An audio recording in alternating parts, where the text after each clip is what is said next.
Speaking about PAs, I mean, I've been around as a sound engineer in the 80s in Germany, and we had these East Mill bins and these big bass woofers which were really moving air, and then because it was a lot of stuff to transport it, to put onto the trucks, and everybody wanted to keep the trucking cheaper, so that's when the processor stuff came more and more and more. So I think it's really hard to find concerts where there's real bass. Me too. So what do you think? Me too. Me too. See, what I think about all this is your experience in the 80s was a powerful 60, 80 and possibly as low.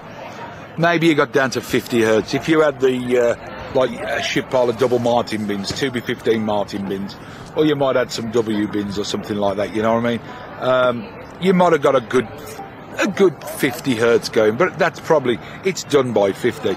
These subs now, they're down to 30 hertz. So instead of you putting your punch in your kick drum now at 60, say, for instance, you can actually go for 45 and 50. You can get some real trouser moving shit going on. Now, that's the different plot. When you're talking about the 80s, I was there, TMS3s and all that, with that punchy bass, you know. D112s. Yeah, fantastic. RE20s. Yeah, you know, and you've got that concussion, but no real sub. Yeah. Just a punch and no swelling sub. They've rethought it all now. It's everything's shifted lower. Yeah, it's all shifted an octave lower, and that's where you kind of work. But you know what goes wrong with that as well? I think those wavelengths just seem to get battered at festivals, don't they? It's difficult, I think, to produce I mean, it shouldn't be, because that lower wavelength should go through everybody. But my experience is, you fire it up maybe in the morning or the day before if you got the luck and you're in there early, and you listen to it, you're like, yeah, that's crushing in the low end. Fantastic 40 cycles and 50 punching. All the people come in, done. And then you reduce to... Which is obviously it's the inside gig where you kind of get it the other way around. I mean, if you're doing an inside show somewhere smaller, it's the other way around. You think, it's a bit... Yes. Doesn't turn. And then later on, that comes up. It's like, oh, hello, there it is. All the little ripple effects. Yeah, it's different. I don't know. I guess I need somebody who knows something about physics to explain that. I tell you what, though, I bet they're running all this on lightweight amplifiers, switch modes and stuff. I'm sure. If you throw those away and stick a load of EV P3000s or Crest 8001s, all your sub will come back, all your low end will come back. Instantly. Yes. Switch mode power. But you won't be able to find anyone to move it for you. That is a problem as well. Yeah. The question of what you had on your MT4 was all P3000s and 8001s. It was all Crest. I never used P3000s. No. I always thought that the EV P3000 was a little unstable. Yeah. It always, when you got it at full chat, loud amp. Yeah. But when it gets going, it actually gets a bit moody when it's at full tilt. Yeah. You take the Crown amps, fantastic. It's like that's like medical precision low end, that is, with Crown. I think they got some real control. I never liked them. Then you like it. I love the way they have the sub. They've always got a little lump higher up, which is probably the lump. I like that lump actually. Well, it takes me back to our in the 80s when we actually had a bit of feeling to it, as opposed to just this trouser moving stuff. And maybe it because of that the horn constructions were different, like the long throw stuff. It's the bandwidths they're doing. Because the problem is, of course, we had PAs that were either ground stacked or array and just stacked up a load of mids. You had a good strong 100 hertz and a great strong 125 hertz. All your low mid bass was well intact. You know what I mean? It was a fantastically powerful thing. And then you had, and because that was all part of your bass bin, that was all phase coherent and everything worked fantastic. It was just this big blob of bass. But now you've got subs, they go up to like 60 and 70 hertz. And they're tuned to do that bandwidth. Maybe they'll stretch them to 80.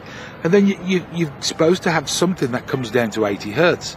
Now, we're talking about a column of an array of boxes in the air in a line array. And okay, they're all coupling together and extending the response of them, but you never get that column of air off them like you used to do when you stacked up a load of bass bins. So your frequency bandwidth that would normally have been done in the 80s by a load of bins all stacked together going duff, you know. Now you've got a load of shit stacked together that's going like that, and all the other stuff that you got above that isn't really that keen on doing a massive amount of 90 hertz or 100 hertz. All these line arrays. Even though it claims to. Well, yeah, they claim to, but you know, it's never been the same. Most of them, it's not horn loaded. You think of the old days, if you had Martin bins, for instance, you might have took those things up to 250. Yeah. 250 into the fillies, to the fillies at 250. I seem to remember. So you've got a horn-loaded system working from 250 hertz and on down to wherever it finishes out on just a flare and 15s. That's the concussion and the power in the snare drum at 200. You know, that shit that's going to put it on your face so you feel the snare. Those are the boxes that are going to do this. With these sort of systems, with any of the new line arrays, there's no horn enclosure on that bandwidth at all. It's just a baffle-mounted speaker. Whether, you know, VDOS, Vertec, Milo, any of them.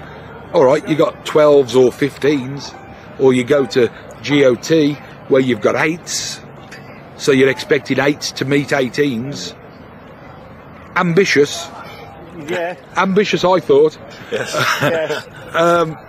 So work for me. it's a completely different animal, and you don't engineer the same way. When I used to, on the old Martin systems and even on the old Serwin Vega systems we used to use with earthquake bins, you'd turn the knobs until the snare come at you.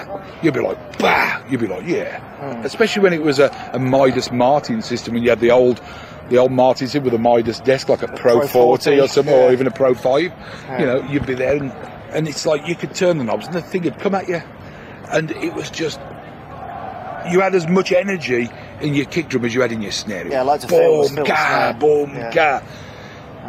To get it so as you feel the snare on these new line arrays is really, really difficult, because you're asking a baffle-mounted speaker to do the predominant frequency that you're after.